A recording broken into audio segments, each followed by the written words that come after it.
great. So, long story short, I remember I remember watching her experience as an athlete and how, and I was like, okay, so she's living out the dream that I always had. She's out there, getting a chance to be the star that she always, that I always wanted to be. What's that like? And what I found from that experience, as I speak about the death of Arthur Jones, the NFL player, is I said, man, this is not the best. This is not really a great life.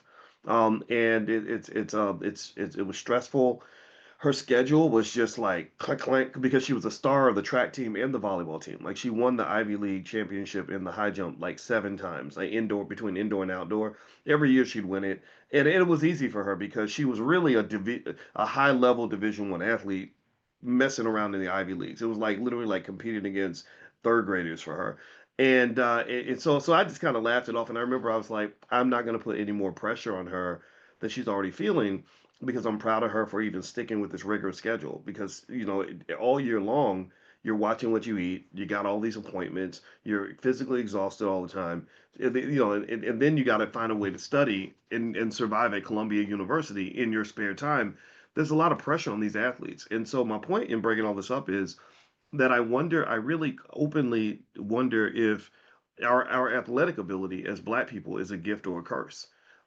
Maybe it's a gift, but I feel like it's sort of been used, it's turned into a curse to some extent. Do you see what I mean?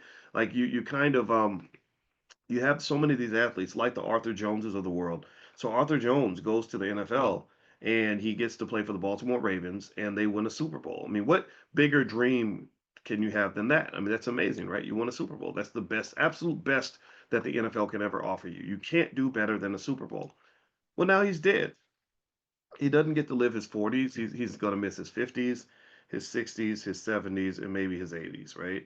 So it was the 40s, 50s, 60s, 70s, let's say at least 4 decades. Let's count the 80s too. That's fine. So he's missing 40 or 50 years of his life because he got the chance to, put on this ring handed to him by some white guy. Representing something significant. Don't get me wrong. I'm not saying that there's a shame in this or that it's what he did was worthless. But I wonder, what do you all think? Do you think that the trade-off is worth it? If you got a chance to make a few $1 million in your early to mid 20s, and win a Super Bowl or an NBA championship, but you were making a deal with the devil. So let's say you knew you had to die at 39. How many of you would take that deal? Yes or no? Yes or no? We should even do a poll on this. You answer in the chat. As you answer in the chat, I'm gonna literally do a poll. I'm gonna call it "Deal with the Devil." Okay. See that I'm probably loading the poll right there. I'm already biasing your answer. But let's see, would you trade or would you die at 39 for a Super Bowl. Let's just say a Super Bowl. Okay, so you know what I mean, right? You're making millions of dollars.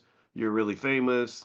You get all the women. You get all the, whatever. Like, or maybe if you're a woman, you get all the whatever you want. I don't. I guess I assume women would want all the men, but maybe they don't. Maybe they just want a real good man.